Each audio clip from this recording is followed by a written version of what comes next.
Hello,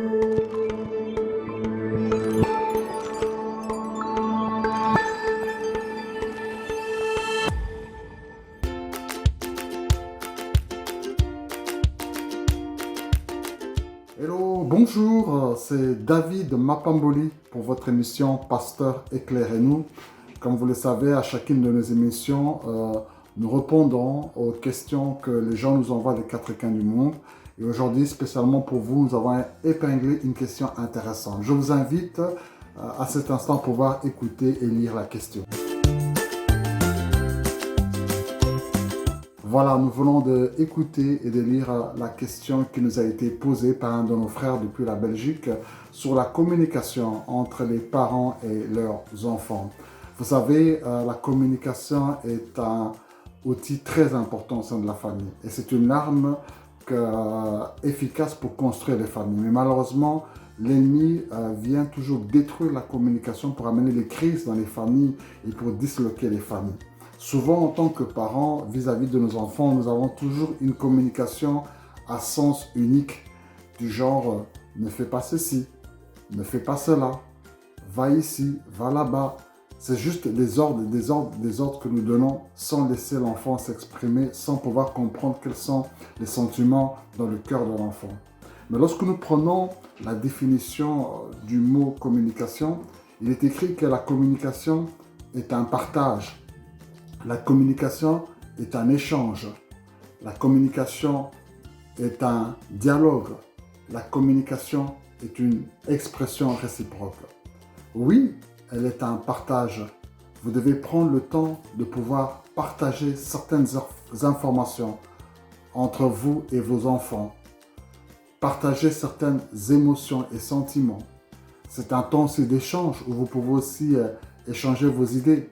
Vous avez plein d'idées en tant que parent pour vos enfants, mais néanmoins, les enfants aussi, malgré leur âge, peuvent aussi apporter des idées qui peuvent apporter un plus dans la maison, dans la décoration de la maison, dans un plat que vous pouvez préparer, dans une destination de vacances, dans un jeu que vous pouvez faire durant ce week-end.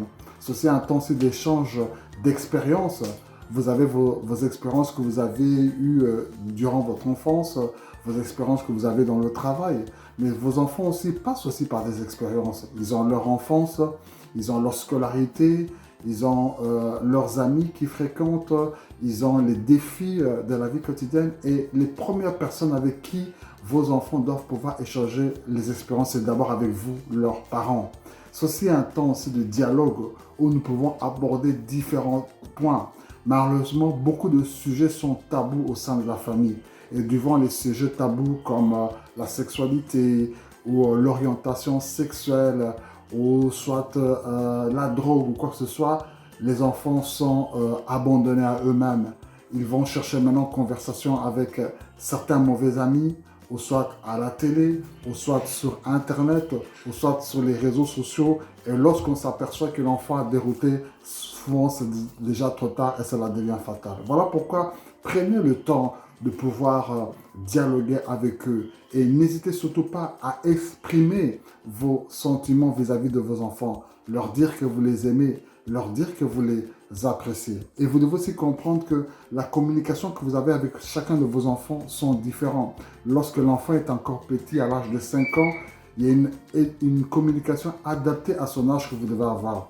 Mais lorsque votre enfant grandit, qu'il arrive à l'âge de l'adolescence, vous devez aussi réadapter votre communication avec lui parce il est arrivé ou elle est arrivée à un âge où elle se découvre et si vous n'adaptez pas cela et vous voulez lui parler comme s'il avait ou encore 5 ou 6 ans, c'est là qu'il y a des chocs et des conflits entre parents et enfants. Lorsque votre enfant devient adulte et qu'il se marie, qu'il est responsable, qu'il a aussi son propre foyer, il y a aussi un autre langage que vous devez adopter. Vous ne pouvez plus parler à votre fils, à votre fille comme s'il vivait encore sur votre toit, mais vous devez comprendre maintenant que votre conversation, vous êtes toujours son père, mais plus comme un conseiller. Vous êtes sa mère plus comme une conseillère parce qu'elle fonde aussi son propre foyer. Et donc, c'est vraiment très important qu'au niveau de la communication, nous puissions comprendre ces choses. Nous verrons l'exemple d'Abraham qui, lorsqu'il devait offrir son fils Isaac en sacrifice. Il est monté avec Isaac et à un moment, Isaac demande à son père Abraham, papa, où se trouve l'agneau qu'on doit sacrifier? Pourquoi? Comment Isaac savait cela? C'est parce que son père avait l'habitude d'expliquer à son fils Isaac que non, voici la manière dont on peut offrir un sacrifice à Dieu. Et nous verrons si les enfants d'Israël, lorsqu'ils se retrouvaient dans des difficultés, disaient, où est le Dieu de nos pères? Celui dont on nous a raconté tant de choses.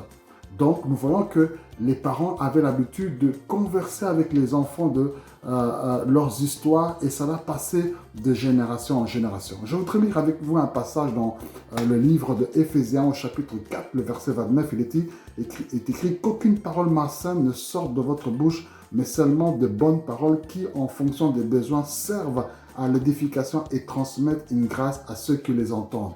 La mort et la vie sont au pouvoir de la langue. Ce que vous dites de votre bouche peut détruire vos enfants, comme ce qui se dit de votre bouche peut construire vos enfants. Prenez la résolution aujourd'hui d'avoir une communication saine, une communication constructive et une communication bénissante pour vos enfants, parce que la malédiction, c'est parler du mal, mais la bénédiction, c'est parler du bien. Parlez du bien et communiquez réciproquement. Que Dieu vous bénisse. N'hésitez pas à nous envoyer vos questions.